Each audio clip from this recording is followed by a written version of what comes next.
5 seconds to go.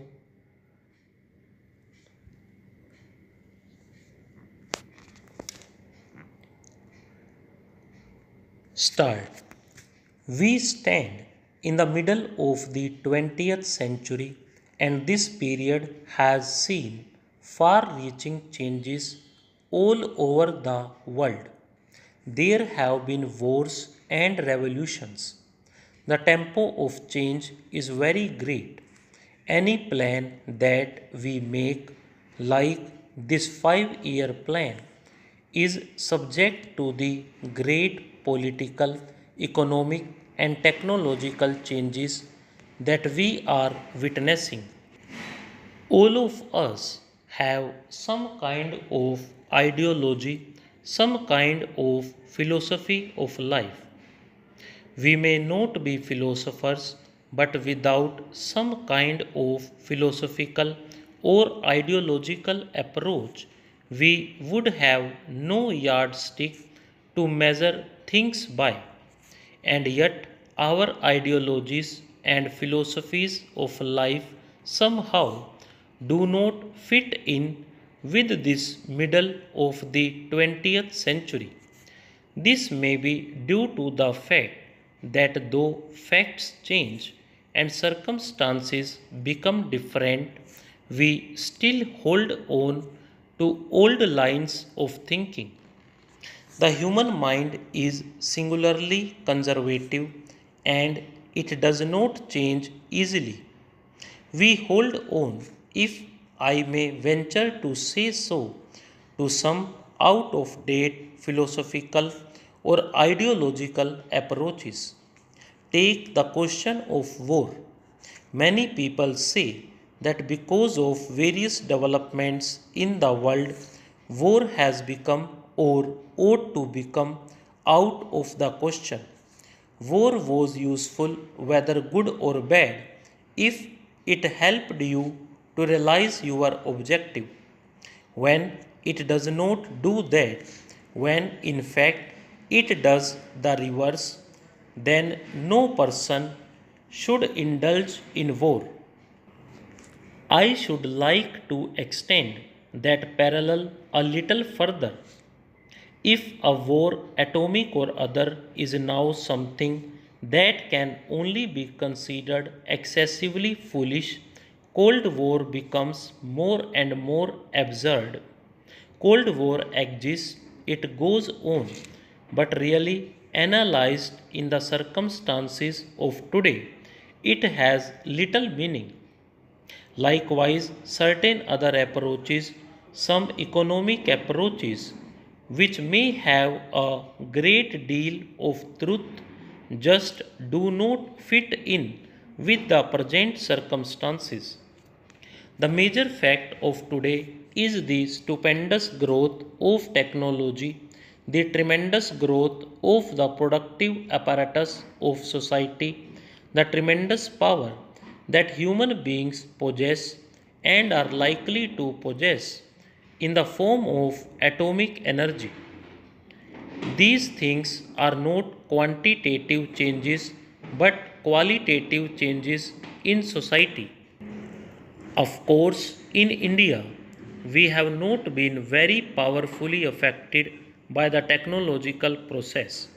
We have read about it, but we have no real sensation of it. In planning, however, we have to think in technological terms for production of wealth on large scale.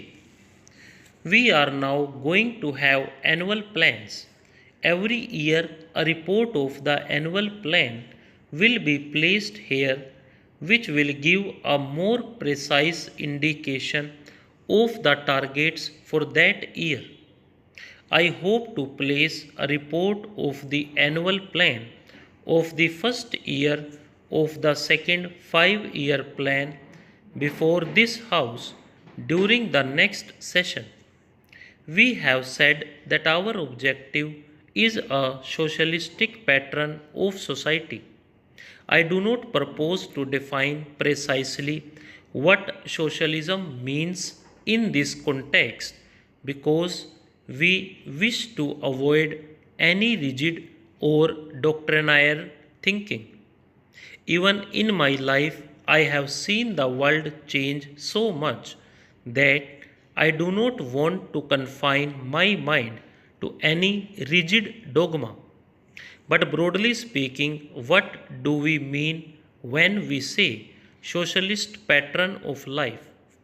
We mean a society in which there is equality of opportunity and the possibility for everyone to lead a good life.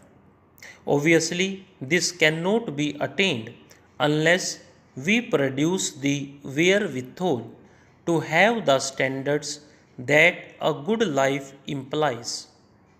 We have therefore to lay great stress on equality, on the removal of disparities, and it has to be remembered always that socialism is not the spreading out of poverty.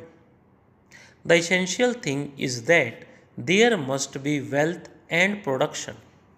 There is a good deal of talk about ceilings, and one naturally tends to agree with it because one wants to remove disparities. But one has always to remember that the primary function of a growing society is to produce more wealth, otherwise, it will not grow, and one will have nothing to distribute if, in the process of fixation of ceiling or in any other method of producing some kind of equality, you stop this process of wealth accumulation, then you fail in your objective. Therefore, whether it is in industry or agriculture, the one and the primary test is whether you are adding to the wealth of the country by increasing the production of the country. If not, you become stagnant in that field. In order to reach equality, as I hope we shall sometime or other, we need not follow the road of some artificial fixation of ceilings, but 100 paths which gradually take us there. An artificial attempt may indeed prevent us from reaching it. Remember this, while we plan, while we work, our population also grows. I gave the house just now the estimated figure of our national income in the next 20 years. By the end of that period, the population of India will be round about 500 million. This rate of population growth is not that very great. Stop.